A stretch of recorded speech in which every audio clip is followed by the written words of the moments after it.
안녕하세요. 방금 소개받은 김동엽이라고 합니다. 저는 무역영어 1차 담당을 하고 있고 오늘 이제 무역영어에 대해서 제가 잠깐 말씀을 좀 드릴 거예요. 근데 제가 뭐 무역영어에 등장하는 전문 용어들이라든지 이런 것들을 같이 섞어 쓰게 되면은 좀 너무 비효율적일 것 같아서 무역영어가 어떤 내용들을 위주로 물어보고 있고 내용이 어떻게 구성되어 있고 그리고 어떻게 하면은 좀 더 우리가 쉽게 공부할 수 있는지를 좀 말씀을 드리려고 합니다. 자, 무역 영어라고 하면 사실은 우리 무역에 대한 내용들이 말 그대로 영어로 출제가 되는 거예요. 그래서 이렇게 내용을 딱 들으시면은 사실 영어에 자신 있으신 분 계세요? 좀 자신 없는 경우가 좀 훨씬 더 많죠. 저 같은 경우에도 처음에 이제 공부를 시작하기 전에는 사실은 좀 자신이 없었던 편이고 그런데 실질적으로 영어 능력을 테스트한다라는 느낌보다는 이 내용을 공부를 했느냐 안 했느냐 이거를 보는 거예요. 예를 들어 한번 설명을 드리면 우리 무역 절차 말고요. 국내에서 온라인으로 물품을 구매해 보신 경험 다들 있으시죠? 그러면은 처음에 거래가 체결이 됩니다. 거래가 체결이 되고 이 물품을 구매한 구매자에게 운송이 되겠죠.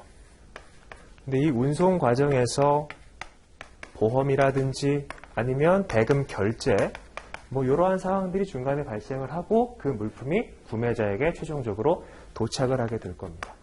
도착을 해서 봤더니 물건이 내가 주문한 물건이 아니에요. 혹은 물건이 손상이 돼 있어요. 그러면 다시 이제 클레임을 제기를 하겠죠. 판매자에게.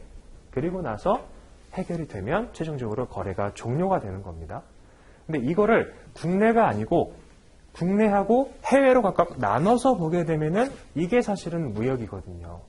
그리고 이러한 과정에서 무역 계약을 체결을 할 때 우리가 기준이 되는 점들이 있습니다. 예를 들면 국내에서 계약을 체결했다라고 한다면 한국의 상법이 적용이 되겠죠. 근데 미국에 있는 사람이랑 한국에 있는 사람이랑 계약을 체결할 때 한국 상법 가지고 계약을 체결하자라고 하면은 미국 사람이 좀 거부할 거예요. 그러다 보니까 기준이 되는 법, 그 다음에 협정, 그리고 규칙 이런 것들이 정해져 있습니다. 어느 한쪽 국가의 이론으로 쏠리지 않고 좀 객관적으로 만들어 놓은 기준이 존재한다라는 거죠. 그걸 우리가 지금 쉽게 법규라고 표현을 해볼게요. 법하고 규칙, 그 다음에 뭐 협정 같은 내용들도 있고 이런 것들이 계약 체결할 때도 적용되는 게 있고 그 다음에 운송에 대해서도 적용되는 게 있고 보험, 대금 결제, 클레임 제기 다 적용되는 법규 내용들이 있습니다. 그럼 이 내용들을 우리가 수업 시간에 공부를 하고 그 내용을 실제 시험에서 문제를 푸시는 거예요. 그러면은 그 무역 내용이 어떤 스타일로 공부가 이루어지고 어떤 스타일로 문제에 출제가 되느냐. 우리 중학교하고 고등학교 다니실 때 영어 시간, 영어 시험 시간을 보면은 각 단락별로 본문이라고 하는 게 있었어요. 기억나세요 혹시? 뭐 대화체로 된 본문도 있었고 아니면 어떤 특정한 내용들을 설명해주는 문장으로 구성되어 있는 경우도 있었고 그래서 그 교과서들을 공부를 한 다음에 실제 시험에서는 이 대화체의 내용을 빈칸으로 뚫어놓고서 여기에 들어갈 말로 적정한 것은 이라든지 아니면 그 문장을 가지고 와서 살짝 변형을 해요. 예를 들면 not이 들어가 있는데 not을 이렇게 빼놓는다라든지 그래서 옳은 거 혹은 틀린 거 고르는 문제를 풀어보신 적이 있으시죠? 이 법규에 대한 내용들을 이런 식으로 문제가 출제가 됩니다. 그러면 그 내용을 푸시면 되는 거예요. 그래서 사실은 영어 실력이 중요하다라고 말씀은 드리기가 힘든데 그래도 영어를 좀 잘 하시면 좀 더 수월하게 접근을 하실 수가 있습니다. 그리고 우리 시험은요, 우리 수업은 제가 가장 처음 무역을 접하시는 분들을 위해서 수업을 구성을 해 나갈 거예요. 그렇기 때문에 영어에 좀 자신이 없다 혹은 무역에 대해 전혀 모른다 괜찮습니다. 제가 수업 시간에 최대한 자세하고 상세하게 설명을 해드릴 거예요. 그러면 수업 시간에 그 내용을 보시고 이해를 하시는 겁니다. 수업 시간에는 이해를 하시고 중요한 부분들을 체크하신 다음에 개인 시간에 학습을 하시면 되는 거죠. 제가 이거 그래서 사실은 이렇게 설명을 드리면 난이도가 그렇게 높지 않구나라고 생각하실 수도 있기는 해요. 그런데 우리 무역영어 같은 경우에는 최근 5년 동안의 평균 과락률을 한번 살펴보면 한 33% 정도 되거든요. 그러면 조금 바꿔 얘기하면은 10명 중에 한 6명에서 7명 정도가 합격한다라고 해석할 수가 있잖아요. 그러면은 한 6등 정도는 괜찮을 것 같은데, 할 수 있을 것 같은데 라고 생각하실 수 있습니다. 근데 이게 평균 점수를 놓고 보면 또 얘기가 조금 달라져요. 우리 시험은 평균 60점 이상이고 과락이 몇 점 기준이었어요? 40점 기준이었죠. 과락 없이 평균 60점 이상 합격이잖아요. 근데 무역영어 최근 5년 동안의 평균 점수를 보면은 한 48.95점 정도가 나와요. 그럼 이게 무슨 얘기냐? 60점을 획득하기 위해서는 마이너스 되는 과목이다라는 거예요. 물론 뭐 다른 과목들도 다 마찬가지이긴 합니다. 왜냐하면 과락자들의 점수까지 다 포함해서 평균을 낸 거기 때문에. 근데 과락률이 무역영어가 4가지 과목 중에서 2등이잖아요. 그러면 적어도 3위, 그 다음에 4위 과목들보다는 사실은 점수 획득하는 게 떨어질 수밖에 없어요. 그래서 절대 쉽게 생각하셔서는 안 되는 과목이다라고 말씀을 드리고 싶고, 근데 하나 희소식은 뭐냐? 제가 말씀드렸던 이 단계별로 무역 법규 내용들이 쭉 구성되어 있다라고 말씀을 드렸죠. 근데 나중에 책을 보시면 아시겠지만 우리 기본서하고 이 법규집만 나와 있는 법규집이 따로 있어요. 이 법규집에 해당하는 페이지가 한 700페이지 정도 되거든요. 근데 그 내용을 우리가 다 공부해야 되느냐? 제가 기본적으로는 다 공부하신다라고 생각하셔도 돼요. 근데 실제 시험에 우리가 40문제 중에서 한 반 정도, 20문제 정도가 나오는 부분들이 정해져 있다라고 한다면은 그 부분을 좀 더 포커스를 해주면 되겠죠. 그 부분이 이거는 뭐 기억하지 않으셔도 됩니다. CISG, 그 다음에 인코텀즈, 그리고 UCP. 이렇게 3개에서 보면은 평균 한 18문제에서 19문제 정도가 구성이 돼요. 거의 20문제 가까이 나오는 거고, 이렇게만 따져서 조금 과장을 더하면은 이것만 다 맞춰도 50점이라는 거예요. 그래서 이 부분들을 제가 정말 과하다 싶을 정도로 좀 상세하게 알려드릴 예정이거든요. 이해가 안 돼서 못하겠다라는 말씀 안 나올 정도로. 그래서 제가 다 이해시켜드리고 내용을 구성해드릴 거니까 너무 걱정하지 마시고, 또 나머지 법규들 같은 경우에 사실은 뭐 2문제, 3문제 이렇게 조금 산발적으로 나오는 편이에요. 그래서 그런 것들은 좀 자주 출제되는 부분에 대해서 제가 정리해서 또 같이 한번 말씀을 드릴 거고요.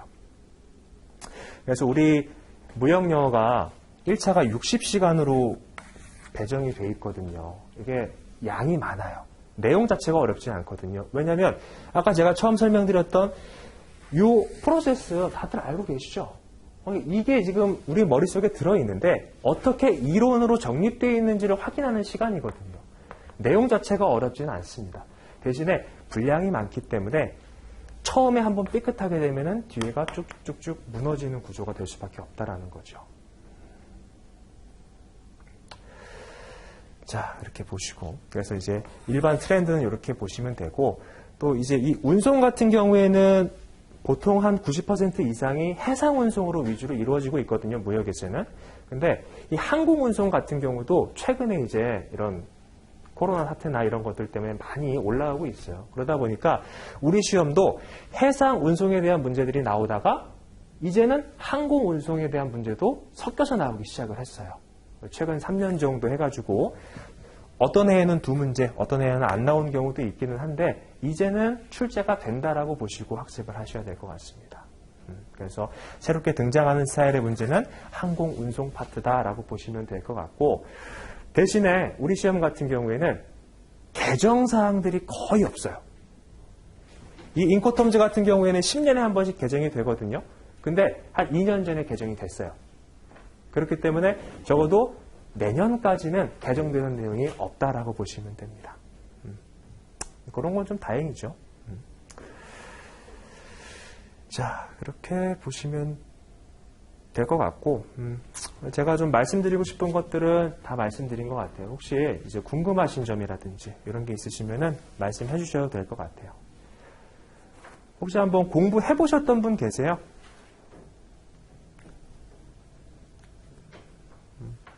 그래서 뭐 학습을 하셨던 분들이라 하더라도 이제 핵심적인 내용들, 그 다음에 이런 것들을 놓치신 부분들이 있을 테니까 그런 분들도 마찬가지로 대상이 되고, 또 아까 말씀드렸듯이 아예 그냥 처음 보시는 그런 분들도 분명하게 제가 다 이해시켜드리고 말씀을 드릴 예정입니다. 그래서 이게 분량이 엄청 많다 보니까 혼자 만약에 학습을 하시게 된다라고 했을 때에는 아마도 이 시간보다 훨씬 더 많은 시간이 소요가 될 거예요. 어떤 부분들이 시험에 나오고 그다음에 제가 말씀드렸던 이런 것들 위주로 문제가 나온다도 사실은 오늘 처음 들어보신 분들이 많으실 거거든요. 그래서 그런 거 관계없이 그냥 내가 공부를 쭉 하겠다. 우리가 시간이 굉장히 많이 있으면 뭐 공부할 시간이 2년, 3년 있으면은 괜찮습니다. 그렇지만 우리의 전략은 최대한 짧은 시간 안에 효율적으로 점수를 획득을 해서 합격을 하시는 거기 때문에 좀 더 효율적인 방법을 찾으시는 것을 추천을 드리는 거죠. 자, 여기까지 하고 혹시 궁금하신 점 없으세요?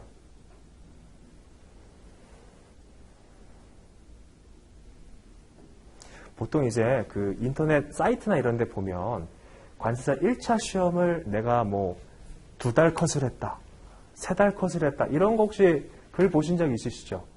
제가 공부할 때도 마찬가지로 그런 글을 계속 봐왔어요. 그런데 저는 이제 누군가의 좀 장난이라고 생각은 하고 있습니다. 사실은 과목 하나 이론에 대한 내용들 다 학습하시고 그 다음에 문제풀이 이런 것들만 하시는 시간도 굉장히 오래 걸리거든요. 그러니까 뭐 그 2, 3개월 걸린다라고 하신 분들은 본인의 배경 지식이 좀 있는 분일 수도 있고 이 과목에 대해서 그 다음에 또는 이미 한 1차 공부를 해보셨던 분들, 작년에 했다가 올해 다시 도전하면서 좀 시간을 타이트하게 가져가신 분들, 아니면 정말로 머리가 굉장히 좋으셔가지고 진도를 확 빼셨을 수도 있어요. 근데 말씀드리고 싶은 거는 그 내용은 잊어버리세요. 좀 당부드리고 싶습니다. 자, 혹시 또 이제 개인적으로 질문 있으시거나 하시면 저희가 다음 주 화요일 날 무역영어가 개강을 하거든요. 그래서 그때도 제가 또 다시 무역영어에 적합한 오리엔테이션을 앞에다가 깔아 놓을 거니까 그때 준비해 오셔가지고 문의해 주시면 될 것 같습니다. 자, 이제 오늘 아마 좀 더 길게 나머지 과목도 이어질 것 같은데 잘 들으시고 건승하시길 바라겠습니다. 감사합니다.